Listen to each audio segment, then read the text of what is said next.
Hi everyone, welcome back to Lisa's Love and Light. How are you guys doing this Tuesday afternoon? I hope you guys are doing well.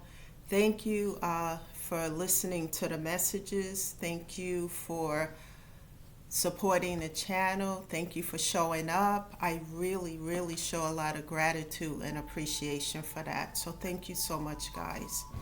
Um, I always talk from a space of my own personal experiences. And these are things that really and truly happened to me. And little by little, I share things with you. And one of the reasons for doing so is because some people who stop by and watch these videos really need to hear these messages because they might be going through something that you guys might not be aware of. Maybe they're going through some challenges and difficulties that they can't talk about with other people, but they can definitely show up here, hear some of my experiences, and maybe if it resonates with them, they can look at it from a different perspective by learning how I overcame these trials, challenges, and despairs. Because if you don't take care of yourself, you don't um, get the help you need. These things can really deepen. It can affect your mental and physical health tremendously. It can deteriorate it. So, it's important. Little by little, I share things because some of these things I talk about is very difficult, guys, for me. But these are things that I've gone through. But, I just get up, go into prayer before I come on here. I talk to God about it because I really need to talk about some of these things because it's going to help those who tune in and they're currently going through some of these things. So, I muster up the courage to do this because it's not easy, but it's necessary. So, with that being said, one more thing before we get into this topic of discussion, which is going to be one of those topics today. Um, Remember, I'm not a social worker, I'm not a therapist or a counselor. I'm just someone who's gone through a lot of trials and tribulations. I talk about how I got through them and the effect it has on me because even though I've gotten over it and I'm an overcomer, these things still leave scars. I'm not afraid to show my scars. I'm not afraid to talk about it because it's going to help somebody. It's going to help save somebody's life. Somebody who's close to the edge, someone who may be in a place of despair, depression leading to despair. And if I can help save people, that's that's what I need to do here. So, with that being said, guys, the topic of discussion is a little uncomfortable, but it's necessary. The title is The Dark Night of the Soul. The Dark Night of the Soul. And this topic is very difficult because this is what I went through in 2020 up until just about 2022. And the old version of myself is gone. That's why when these haters and people from the past talk about, oh, she's like this, she's like that, etc., things I never did, but I am not that same Lisa Vaughn that they once knew. That version of myself no longer exists because as I did the work, I shed that person. I wish I can show some pictures here. Well, what I can say to you guys, if you go all the way back when I first started these YouTube videos, you're going to see a transformation within me from that period of time when I first started up until now. One of the transformations is the weight loss because I'm not afraid to share and say this because, like I said, it's going to help someone. I was 260 pounds. I'm only 5'3". But like I said, I love to eat food. Guys, because I come from a big family, even though I'm not really in contact with them like I used to be.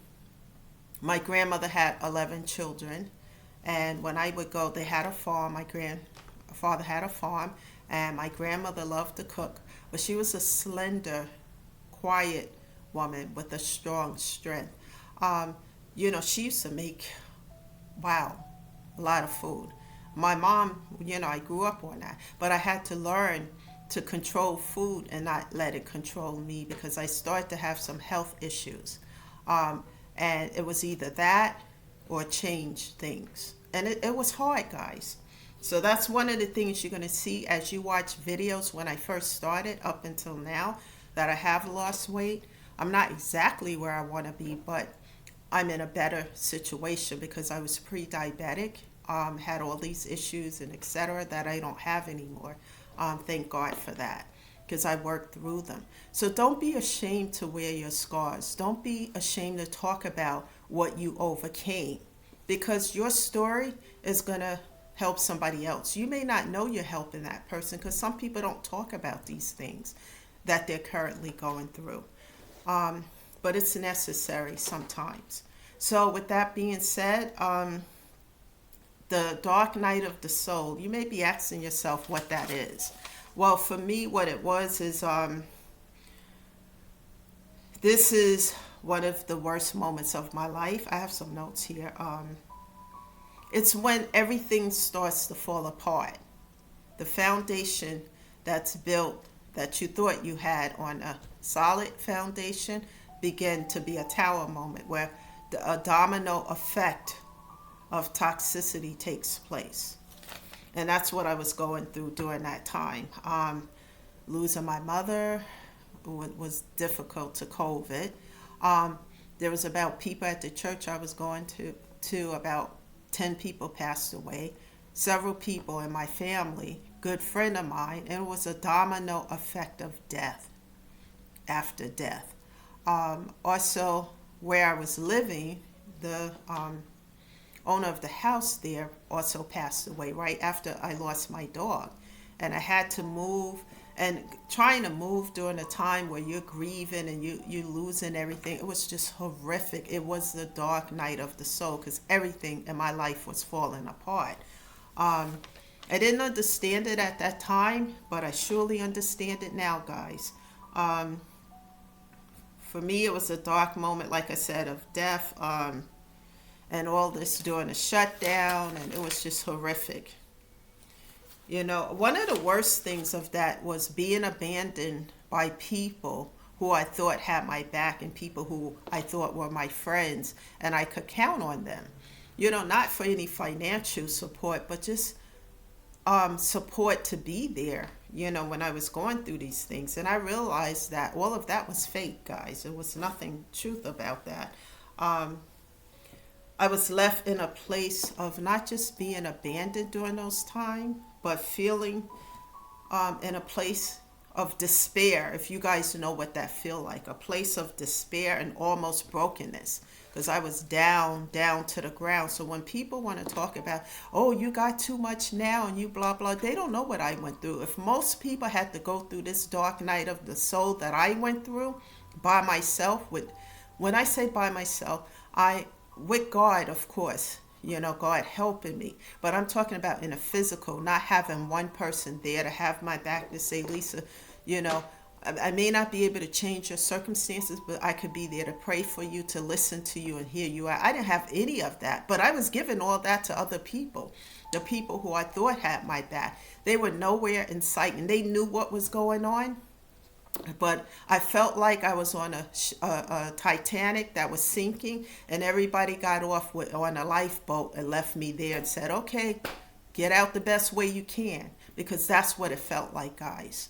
All of this domino effect. After one death, 2-3 days later, another one, then 2 more over here, 1 over there. It was just horrific.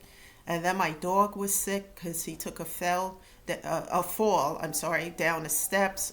He had arthritis in his paw, and then I had to take him back and forth to the hospital. They didn't want to operate, which was going to be expensive, and he wouldn't make it. He's an older dog. I had a pug. It was just really, and he was just sick for a while. I took him for acupuncture, everything. But at the end, he passed away in my arms right outside the hospital because I had called the then pastor at my church to meet me there because I couldn't put him down. I don't really believe in that. So when I was outside the hospital in a car, when the pastor pulled up, um, Rocky died in my arms. So I took him inside anyway to the hospital. And I said to the pastor, I said, I can't stay here because when they had the IV, I couldn't handle that. So I said, when it's over, please bring me his collar. Oh God, guys, I feel like I want to cry. I still love my dog, still miss him.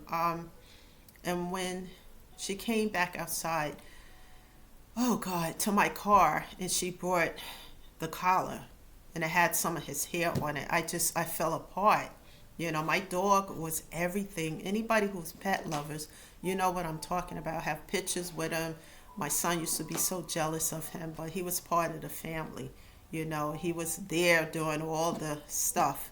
And it was really, losing him and my mother was the most difficult period of my life. So when I talk about being at a place of almost brokenness, that was it, guys. That was it for me. And then when the owner of the house passed away, and the house had to be sold, and I had to move, all with all this tons of bricks on my shoulder, and I was just, it was a tower moment, and a tower moment, guys, of truth to see behind a mass of deceptions. God was sitting me down and making me see everything that was built in my life was built. It was not built on a solid foundation. Um, so sometimes we have to be sat down and things have to fall apart, like a purging taking place, fall apart all down to the ground so that we can build up again. And then when we build up again, guys, we build on a solid foundation. I had to sit alone with God in the pain. I had to wonder why in the hell was all this stuff happening to me. I'm a good person with a good heart, good intentions. I never set anyone up for failure. I never did A, B, C, and D. So God, why in the hell is this happening to me? And that's where I was angry with God for a long time. Some of the things that I was saying out loud while we were in a shutdown to God, he's forgiven me for it, guys, because I was just livid. It was a lot of stuff happening. Then after that, another death. I was allowed during the shutdown to go to one funeral, and that was a friend of mine. I volunteered together at one of the church in the soup kitchen, and she's only 2 years older than me. And the sad thing about it is that we were supposed to get together 2 days until that week, and I found out that she had had a heart attack and was found dead in her home. And that I went to that funeral, and it was just horrific for me, and it was just pain after pain after pain. And I'm saying, God, what's going on? Why is this happening? What's going on? And the profanity I was using, the placement. Remember, I'm not the person today that I was back then, and I was just, God could have said, this is your last day here. Really, seriously, for some of the things that I was saying, but he forgave me for it because I didn't know what was going on. But I had to be broken down to sit down to see the deception that was around me. The people who were around me were fake. So I had to be sat down to learn lessons. Hard, painful lessons. Because what was happening, I was repeating horrific cycles after cycles with narcissistic individuals, leeches, people who want to take, because I'm a kind person. I love helping people. But I was not just helping, I was being subservient. It's times where I need to be asleep at night and I'm getting phone calls from friends about what kind of problems they have, and I'm listening to this, and I have to get up early in the morning, go to work, and I was just giving too much of myself. It's good to give and to help, but when you're in a place of subservient, you're 24/7 on the watch, on other people's watch 24/7. God didn't want me doing that. I was a doormat to people. And maybe I felt at that time, the old version of myself, that's the way to keep these folks in my life, whether it was family, friends, relationship. Well, let me just do this. And then, especially when I knew an argument was about to break out, let me do this or that, so that we don't have this confrontation. We don't have this conversation. Let's keep things smooth, you know. And life doesn't really work like that. And I had to be sat down because I kept making the same mistakes over and over and over again. And different characters, same scenario. And it was hard lesson. And what changed me the most is losing my dog, losing my mother. And I couldn't even go to the funeral, guys, because remember, we were in a shutdown, and she died in April of 2020, when people didn't really understand what was happening with the COVID, when, you know, back then, and people were afraid to have funerals and etc. So she was shipped to North Carolina. We had a memorial service online, and that was it. I never sat and said goodbye. The last conversation I had with my mom was on the phone, when she was hooked up to a machine for the COVID, and she was every time she was able to take a breath and to say I love you and to have a conversation with me. That was the last conversation I had with her. And it was just, it was overwhelming for me, you know. My mom had gone back and forth to the hospital for other things, but she was a very strong person. And I thought, okay, she's going to make it through this. And when a doctor called and told everyone that, you know, and it was too much, guys, because it was not just that, you know, all these other deaths had taken place. And then after her, there was a few more, you know, and there was someone who I admired a lot, and he would encourage me as a small business owner to build up my business, what to do. He even gave me examples of what he did, etc. And he had to take a step back from his business because he got sick with an illness. And when I found out he committed suicide, that was just, what? And it was just all during the time of all these deaths that was happening.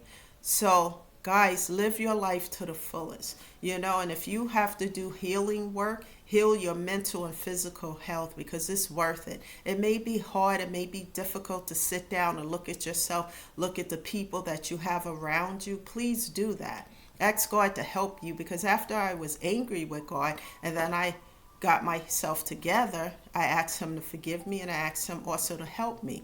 And as he started to help me, I started to make vows, because I started to see during that time we were in isolation of what was happening, the deception, the betrayals, the lies. And once I started to find out with irrefutable proof what people were doing, you know, playing behind my back as I was building customers for my business, telling lies, saying I did things that I would never do. It was just horrific. Some of the things I don't even want to, the malicious lies, I don't even want to repeat, because there's no truth to it. Because if it was, I wouldn't be here on YouTube. I wouldn't be doing anything, you know, because I would be getting extreme karma for those things that they said I did that I never did. But it was good that I was able to see behind the mask that these folks were wearing, because I started to understand why they were never there for me during these difficult times, because they were only there to leech, to get whatever they could from me at the time that I was being subservient, and etc. and so forth. I am still a kind, generous, loving person, but I am not an overgiver as I used to be. And that's what I had to learn. That's one of the lessons, and lessons of just letting anybody into my life and space. Because people, remember that when you're building up your life and you're healing, you're growing, you're evolving, and you're following your passions, your dreams, your goals, some people are going to be happy for you and they're going to clap for you, and other people won't. You will have haters. Haters will be there to try to knock you down like a domino, you know, and they will tell lies. They will do everything because they don't want to see you climb that ladder. Some people just don't want you to be happy because it's you. And And I didn't want to believe that until I saw the proof of it over and over again. And where it was coming from is what hurt the most. And I had to be sat down to see that. And I'm like, God is showing me what this is. God is showing me the people behind the mask who are pretending that they care for me, that they got my best interest. And one came from somebody who was supposed to be a mentor to me, to help me, and was just I don't even want to go into the details of that, but that really, like, wow. So I'm at a place that I take my time with everything. And I don't allow people back into my space. Once I cut off, block, and delete, that's the end. I learned slowly, because through my therapist, to set boundaries. And once I start to set boundaries, which I was very afraid to do at first because I'm losing people. I don't have many people in my life anyway. But I had to learn that I didn't have them anyway because they were not there for the right reasons. And they were the drama starters, the haters, etc. They didn't want to see me win. And once I learned that and saw that with irrefutable proof, I had to not just set boundaries, but I had to cut off, block, and delete. Because how can you win? How can you be victorious? Even though you're in prayer with God and etc., if you have leeches and haters around you who are just plotting on you all the time. And so I had to learn, cut off, block, and delete, no contact, narcissistic individuals, So the best medicine I have for that is 100% my silence.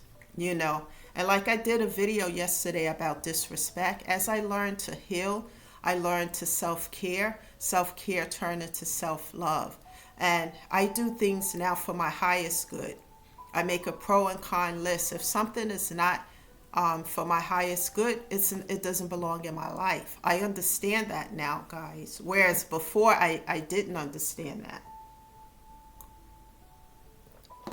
But I do understand that now after going through all these trials and tribulations. So what I do now is, it used to bother me at first so bad. I used to cry so bad about these things. But, after I started making the pro and con list that my therapist told me, and I started to see that I was an overgiver. That was the key factor. I was given and given, and these folks who I was given to was throwing bones and breadcrumbs my way that I never deserved, because they were not the right people who should be in my life. And one of the things also I want to talk about, guys, is keep your personal business to yourself. If you're working on any projects or goals or whatever it may be, because you may be sharing information with a hater, an enemy, a competitor, and you don't know all these things are going on behind your back. So just be careful who you share your information to. I don't share a lot of anything with people anymore because it just gives them ammunition to try to set me up for failure. So whether they're in my life or not. So one day at a time, one step at a time. It took me a long time to learn these lessons because I kept repeating them and repeating them. And the pain got worse and worse. And I would say, well, why are they doing this when I didn't do A, B, C, and D? But once you start to heal and you see things as they are, you see behind the mask and not what you want it to be, then you start to set boundaries. Make a pro and con list. If you're giving too much and a person throwing you breadcrumbs, set boundaries. And that's what I had to do. And then eventually all these folks were exit out of my life. And then I started to feel the inner peace as I grew, heal, and evolve. Because you don't have peace from drama starters and toxic individuals who want to bring hell and negativity to your life, especially during the time where you need somebody the most. And I had to learn that, and I give back. I learned to turn that pain into power into purpose into paying it forward to help myself as I help others. Because if you don't do that, the pain, you could succumb to it. Like this friend who helped me, and the pain got so much for him that he just exited out of here. And I don't want to ever hear about anyone doing that. So if people can come to this channel and hear what I've gone through and how I've gotten through these things, sometimes people have to be removed from your life.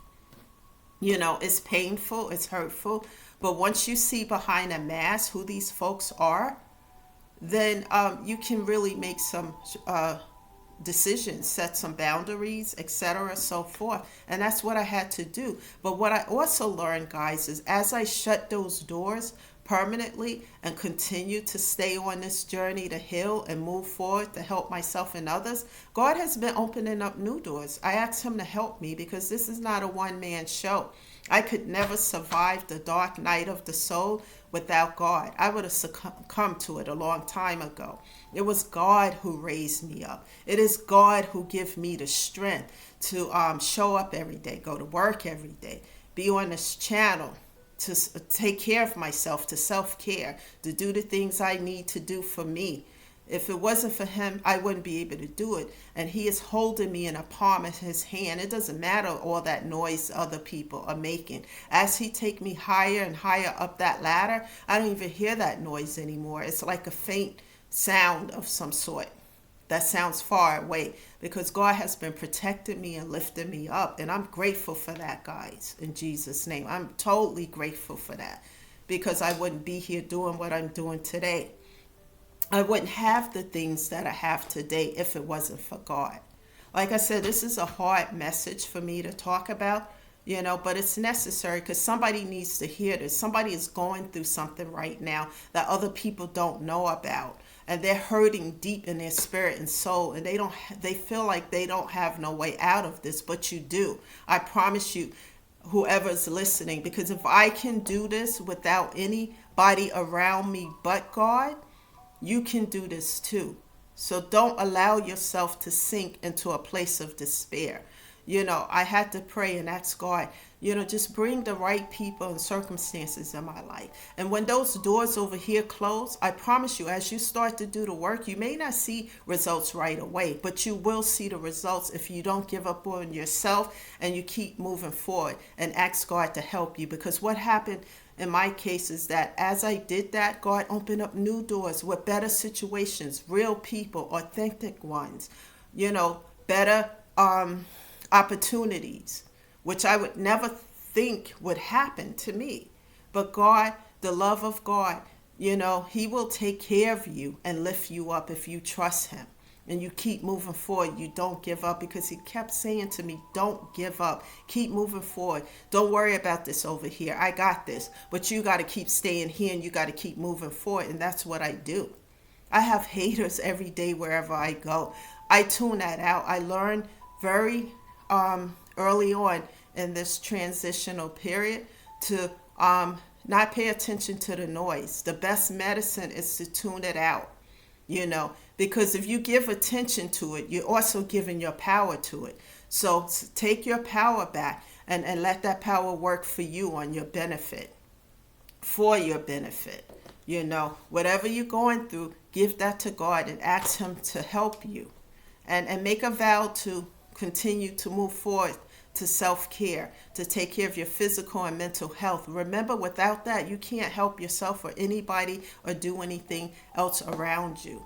So put that first and make sure you're taking time out on a daily basis, whether it's an hour, 2, 3, to take care of yourself. Do something good for yourself. We have a lot of toxicity in this world right now with a lot going on a negative, but like I always tell you guys, and you will see what I'm saying as we move forward in this dark times that we're living in, that the light will always outshine the darkness. Ask God to help you one day at a time. The good thing about all these things that's happening right now is that the mask of deception is falling off, and you can see behind the mask who these individuals are, so that you can keep your distance and set strong boundaries, take care of yourself, make new connections, close doors that no longer serve you, and continue to move forward to take care of yourself and to build yourself up. This is not a one-man show. Continue to help other people, because I never want to see a person so much in a place of despair that they're no longer here. guys, and this is why I do this. This is one of my vows to God as well, because he saved me. So I want to help save other people as well, because I know what this feels like, especially when you have to do this on your own, guys. So that's the message. Keep going. Um, you know, self-love, self-care, and make positive changes in your life, guys. And please share these messages with people who need to hear this. You might be saving a life.